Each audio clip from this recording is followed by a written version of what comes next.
ایک دن حضور صلی اللہ علیہ وسلم اپنے بستر پر آرام فرما رہے تھے۔ رات کا وقت تھا اور ہر طرف خاموشی چھائی ہوئی تھی۔ لیٹے لیٹے آپ کو نیند آ گئی۔ خواب کی حالت میں رسول اللہ صلی اللہ علیہ وسلم نے ایک رؤیا دیکھی۔ آپ نے دیکھا کہ حضرت جبرائیل علیہ السلام آپ کے پاس تشریف لائے ہیں۔ ان کے ہاتھ میں ایک ریشمی رومال تھا۔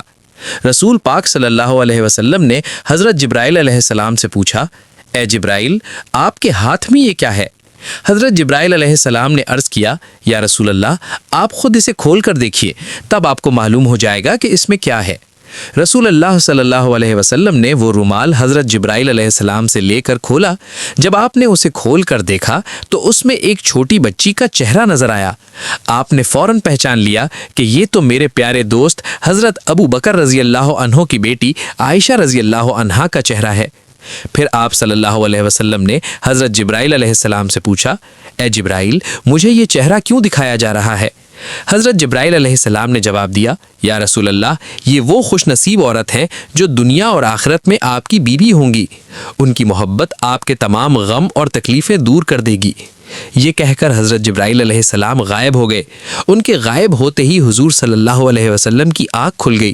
آپ اپنے حجرے میں فکر مند ہو کر ٹہلنے لگے اور سوچنے لگے کہ ابو بکر کی بیٹی تو ابھی بہت چھوٹی ہے، ام رومان تو اسے سنبھال بھی نہیں پاتی، وہ دن بھر کھیلتی رہتی ہے، یہ ننھی سی بچی کیسے میری زوجہ بن سکتی ہے؟ چند دن پہلے ہی آپ نے عائشہ رضی اللہ عنہا کو اپنی سہیلیوں کے ساتھ گڑیوں سے کھیلتے دیکھا تھا، پھر یہی بچی میری تمام پریشانیاں کیسے دور کرے گی؟ اس عمر میں ایک بچی محبت کا مفہوم کیا سمجھے گی؟ ان خیالات میں رسول اللہ صلی اللہ علیہ وسلم بے چین ہو گئے۔ مسلسل کئی راتوں تک آپ کو یہی خواب آتا رہا۔ جب خواب بار بار آیا تو آپ کے دل میں کوئی شک باقی نہ رہا۔ آپ نے سر جھکا کر اللہ رب العالمین کے حکم کو قبول فرما لیا۔ آپ سمجھ گئے کہ اللہ تعالیٰ چاہتے ہیں کہ حضرت عائشہ رضی اللہ عنہا آپ کی شریک حیات بنے۔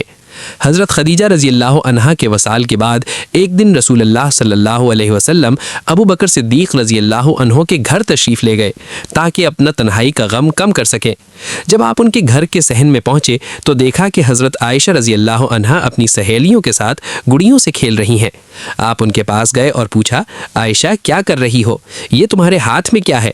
انہوں نے بچوں کی معصومیت سے جواب دیا، یہ میرا گھوڑا ہے۔ آپ نے فرمایا، لیکن گھوڑے کے تو پر نظر آ رہے ہیں، گھوڑوں کے پر نہیں ہوتے۔ حضرت عائشہ رضی اللہ عنہا نے فوراً جواب دیا، آپ کو کس نے کہا کہ گھوڑوں کے پر نہیں ہوتے؟ کیا آپ نہیں جانتے کہ حضرت سلیمان علیہ السلام کے گھوڑوں کے پر تھے؟ یہ سن کر رسول اللہ صلی اللہ علیہ وسلم زور سے مسکرا دیے۔ حضرت عائشہ رضی اللہ عنہا بعد میں بیان کرتی ہیں کہ اس دن آپ اس قدر ہنسے کہ میں نے آپ کے مبارک دانتوں کے مسوڑے تک دیکھ لیے۔ آپ پہلے ہی حضرت عائشہ کی ذہانت اور مضبوط یادداشت سے واقف تھے، مگر اس واقعے نے آپ کے دل پر گہرا اثر چھوڑا۔ آپ نے دل میں سوچا کہ شاید یہی حکمت ہے کہ اللہ تعالیٰ نے انہیں میری زوجہ بنانے کا ارادہ فرمایا ہے۔ واقعی بعد میں وہ سب سے زیادہ احادیث روایت کرنے والی صحابیات میں شامل ہوئیں۔ پھر حضرت خولہ بنت حکیم رضی اللہ عنہا کے ذریعے حضرت ابو بکر رضی اللہ عنہ کے پاس نکاح کا پیغام بھیجا گیا۔ ابو بکر رضی اللہ عنہ اس خبر سے بے حد خوش ہوئے اور اللہ کا شکر ادا کیا۔ آخر کار 500 درہم مہر مقرر ہوا اور نکاح سادگی سے مکمل ہو گیا۔ بعد میں ہجرت مدینہ کا واقعہ پیش آیا۔ رسول اللہ صلی اللہ علیہ وسلم حضرت ابو بکر رضی اللہ عنہ کے ساتھ مدینہ روانہ ہوئے اور اللہ کے حکم سے کامیابی سے مدینہ پہنچ گئے۔ کچھ عرصے بعد حضرت عائشہ رضی اللہ عنہا کو بھی مدینہ لایا گیا اور رخصتی انجام پائی۔ حضرت عائشہ رضی اللہ عنہا بیان فرماتی ہیں کہ رسول اللہ صلی اللہ علیہ وسلم کے ساتھ ان کی ازدواجی زندگی نہایت سادہ تھی۔ گھر چھوٹا تھا، دیواریں مٹی کی تھیں اور چھت کھجور کے پتوں کی بنی ہوئی تھی۔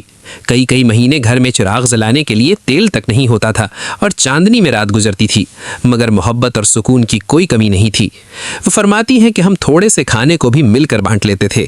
کبھی میں پانی پی لیتی تو رسول اللہ صلی اللہ علیہ وسلم اسی جگہ سے پانی نوش فرماتے۔ یہ ان کی باہمی محبت اور رحمت کی عظیم مثال تھی۔ ان کی ازدواجی زندگی سادگی کے باوجود برکت، محبت اور سکون سے بھرپور تھی۔ اس سے ہمیں یہی سبق ملتا ہے کہ اصل سکون دولت میں نہیں بلکہ دل کے اطمینان میں ہے۔ اللہ تعالی ہمارے گھروں میں بھی ایسی ہی محبت، برکت اور سکون عطا فرمائے۔ آمین۔